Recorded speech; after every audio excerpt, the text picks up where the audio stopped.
नमस्ते दोस्तों, अगर आपने अभी तक मेरे चैनल को सब्सक्राइब नहीं किया है तो सब्सक्राइब करें और हर अपडेट की जानकारी पाने के लिए बेल आइकन दबाएं।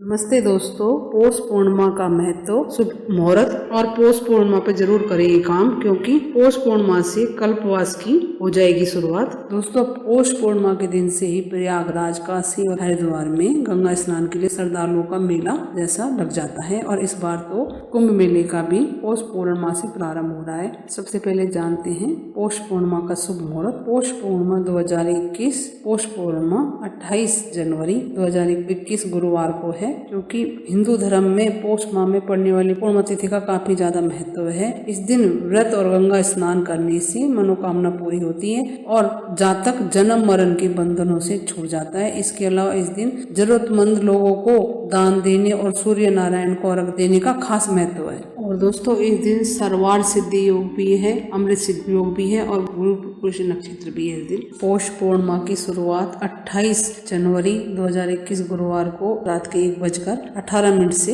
हो जाएगी और पूर्णिमा का समापन शुक्रवार की रात 12:47 पर होगा। हिंदू मान्यताओं के अनुसार पौष माह को सूर्य देव का महीना माना जाता है और पूर्णिमा तिथि चंद्रदेव की प्रिय मानी जाती है। माना जाता है कि इस माह में जो जातक सूर्य देव की विधिवत पूजा अर्चना करते हैं वो जन्म मरण के बंधन से मुक्त हो जाते हैं और उन्हें मोक्ष की प्राप्ति होती है। यही वजह है कि पौष पूर्णिमा के दिन कई लोग गंगा में स्नान करते हैं और अंजलि से सूर्य देव को अर्घ देते हैं। और पौष पूर्णिमा से ही कल्पवास की शुरुआत भी हो जाती है। पौष माह की पूर्णिमा के दिन स्नान के साथ ही कल्पवास की विधिवत शुरुआत भी हो जाएगी और कल्पवासी कल्पवास के लिए प्रयाग के संगम के तट पर शिविरों में आना शुरू हो जाते हैं। कल्पवास का अर्थ होता है संगम के तट पर निवास कर वेदों का अध्ययन करना और ध्यान करना। प्रयाग में कुंभ मेले में कल्पवास का बहुत ही अधिक महत्व है और इसका माघ के माह में और भी ज्यादा अधिक महत्व हो जाता है। और पौष माह के 11वें दिन से माघ माह के 12वें दिन तक ये रहता है। पौराणिक मान्यताओं के अनुसार सूर्य के मकर राशि में प्रवेश करने के साथ ही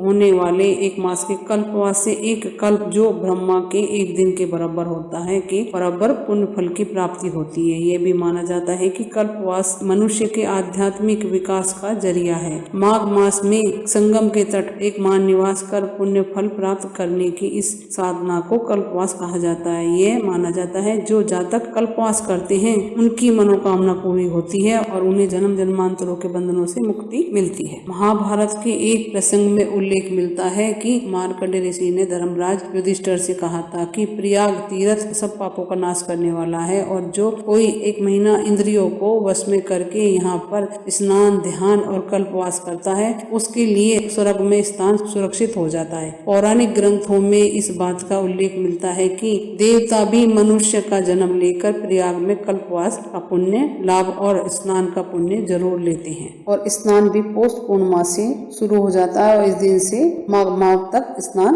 रहता है। इस दिन पौष पूर्णिमा के दिन सूर्य निकलने से पहले उठ जाएं और पवित्र नदियों में स्नान करें तो सबसे पवित्र नदी तालाब हुआ, बावड़ी हो, गंगा नदी हो, जो भी पवित्र नदियों में स्नान करना चाहिए। अगर ना हो तो घर में स्नान के जल में जरूर गंगा जल मिला के स्नान जरूर करें और भगवान सूर्य नारायण को अर्घ्य भी जरूर देना चाहिए इस दिन। और भगवान मधुसूदन की पूजा करनी चाहिए, भगवान सत्यनारायण की कथा करनी चाहिए और ब्राह्मणों को भोजन करा के दान देना चाहिए। और इस दिन घर को सजा धजा कर द्वार पे रंगोली, स्वास्तिक आदि बनाना चाहिए, रंगोली बनानी चाहिए, तोरण लगानी चाहिए और भगवान विष्णु के साथ साथ माँ लक्ष्मी का पूजन भी करना चाहिए। इस दिन चंद्रमा का पूजन भी करना चाहिए। भगवान विष्णु, माँ लक्ष्मी का पूजन करने से भगवान मधुसूदन प्रसन्न होते हैं और अंत में स्वर्ग में स्थान देते हैं। जो इस दिन स्नान दान करते हैं वह देव विमान में बैठकर विहार करने के अधिकारी होते हैं। ये माघ मास के स्नान का फल पुण्यवान पुरुषों को, पुण्यवान लोगों को ही प्राप्त होता है। और पीपल में इस दिन कच्चा दूध और जल चढ़ाएं और धूप और दीपक जलाएं और परिक्रमा जरूर करें और माँ लक्ष्मी की पूजा करें, उनको खीर का भोग लगाएं, सुगंधित इत्र चढ़ाएं, उनको विधिवत पूजन करें। ऐसा करने से माँ लक्ष्मी की हमेशा आप पे कृपा बनी रहती है। और अपनी श्रद्धा अनुसार दान पुण्य जरूर करें इस दिन। और कुछ पूछना दोस्तों कमेंट्स करके पूछे। मेरे चैनल को लाइक करें, सब्सक्राइब करें, शेयर करें। नमस्ते दोस्तों।